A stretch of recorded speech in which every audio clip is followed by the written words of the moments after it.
Hi friends, welcome back to my channel. আজ আমি আপনাদের সাথে কলকাতার বিখ্যাত ফিশ কবিরাজির রেসিপি শেয়ার করব।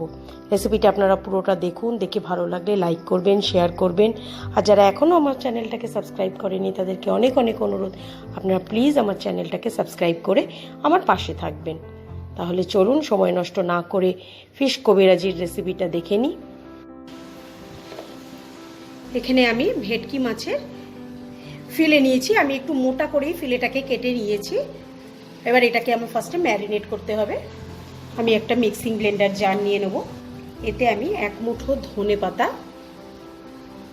5টা কাঁচা লঙ্কা আর 1.5 ইঞ্চি মতো একটু আদা কুচি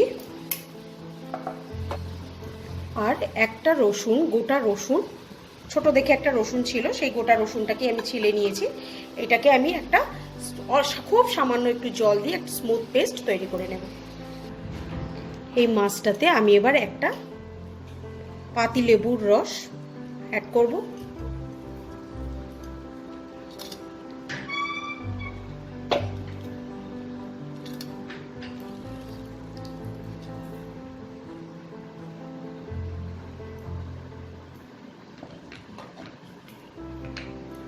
এটাতে একটু গোলমরিচ দেব,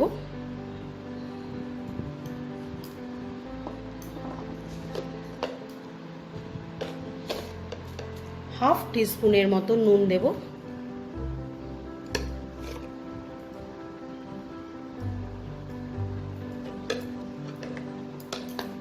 আর যে মিক্সিতে যে পেস্টটা করে রেখেছিলাম এই পেস্টটা দিয়ে দেবো।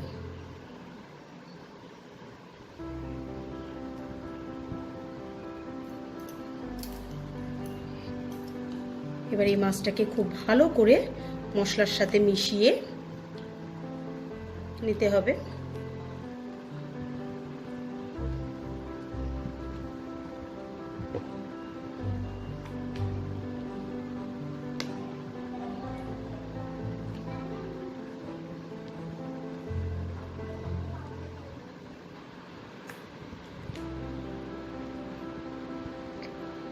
এবার এই মাছটাকে আমি ফ্রিজে রেখে দেবো 2 থেকে 3 ঘন্টা।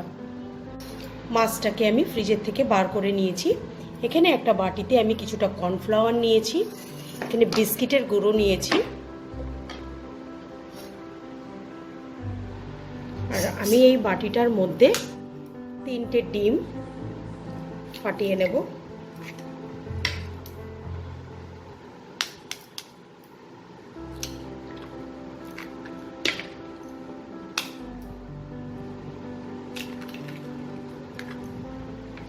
এই ডিমটাকে খুব ভালো করে আমি একটু ফেটিয়ে নিতে হবে। এটাই আমি সামান্য একটু নুন মিশিয়ে নেব। ভালো করে ডিমটাকে আমাকে ফেটিয়ে নিতে হবে।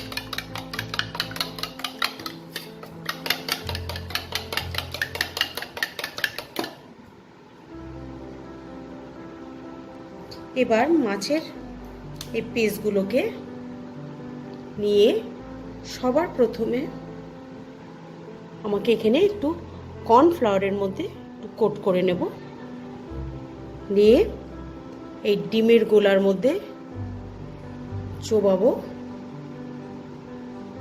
তারপর এটাকে আমি এই বিস্কিটের গুঁড়ো লাগিয়ে নেব।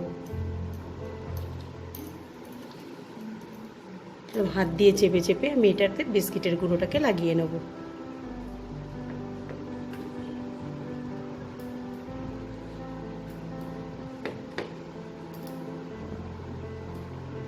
এবার এটাকে সরিয়ে অন্য একটা প্লেটে আমি রেখে দেব।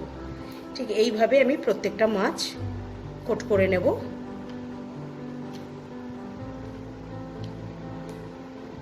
প্রথমে মাছটাকে আমি একটু কর্নফ্লাওয়ার মাখিয়ে নেব, তারপরে এটাকে ডিমের ব্যাটারে চুবিয়ে বিস্কিটের গুঁড়ো লাগিয়ে নেব।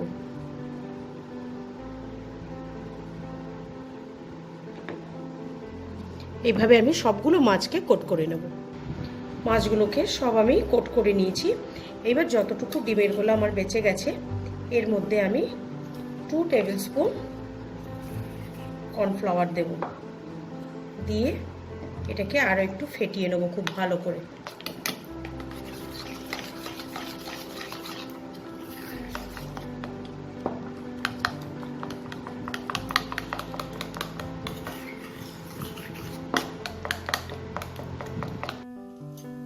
এখানে আমি একটা ফ্রাইং প্যানে বেশ কিছুটা সাদা তেল খুব ভালো করে গরম করে নিয়েছি।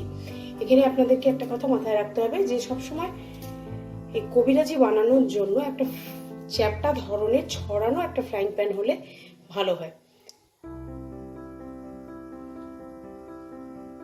তো তেলটা আমার গরম হয়ে গেছে, এতে আমি একে একে এই মাছের পিসগুলোকে দিয়ে দেবো। ফ্লেমটাকে আমার মিডিয়াম রাখতে হবে।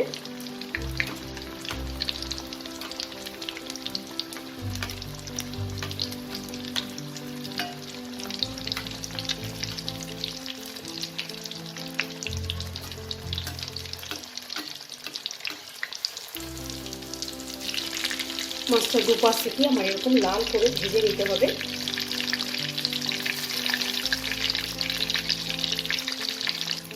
ভাজা হয়ে গেছে, আমি এটাকে তুলে নেবো। ঠিক একইভাবে আমি সবগুলো মাছের পিলে ভেজে নেব। সবগুলো মাছের পিসকে আমি ভেজে তুলে নিয়েছি। এবার গ্যাসের ফ্লেমটাকে একদম আস্তে রেখে আমি এই ডিমের গোলার মধ্যে এরকম হাত চুবিয়ে চুবিয়ে আমাকে এবার কবিরাজিটাকে ভাজতে হবে। তার জন্য আমি ঠিক যেইভাবে করছি, এটা মুখে বলে আমি বোঝাতে পারবো না আপনাদেরকে একটু লক্ষ্য রাখতে হবে। হাতটা এরকম চুবিয়ে চুবিয়ে এরকম তেলের মধ্যে এরকম করে দিতে হবে। গ্যাসের ফ্লেমটাকে একদম আস্তে রাখতে হবে।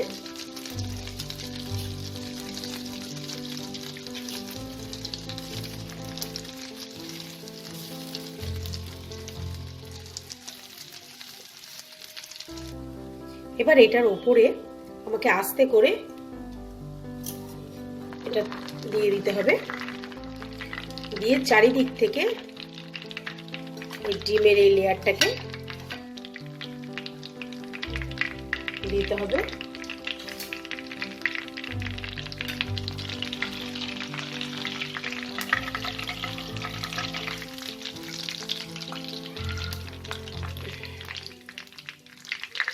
এবার গ্যাসের ফ্লেমটাকে মিডিয়াম করে দিয়ে আমাকে এটাকে ভেজে তুলে নিতে হবে।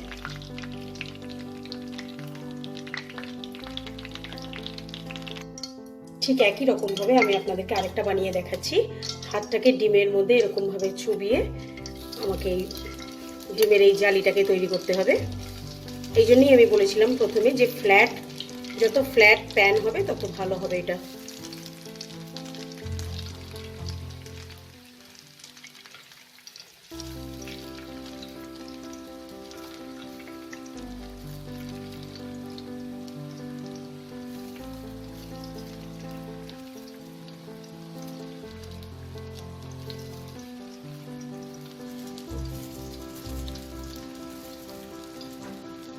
এবার উপর থেকে আমি কাটলেটগুলোকে দিয়ে দেবো। তাহলে দেখলেন কত সহজেই বাড়িতেই আপনারা তৈরি করে ফেলতে পারেন এই ফিশ কবিরাজি। এটাকে আমি আজকে স্যালাড আর একটু কাসন্দর সাথে সার্ভ করেছি। আপনারা চাইলে যে কোনো ধরনের সসের সাথে এটাকে সার্ভ করতে পারেন। রেসিপিটা কেমন লাগলো আমাকে কমেন্ট সেকশনে লিখে জানাতে ভুলবেন না। আজকের মতো বিদায় জানিয়ে শেষ করছি। বাই।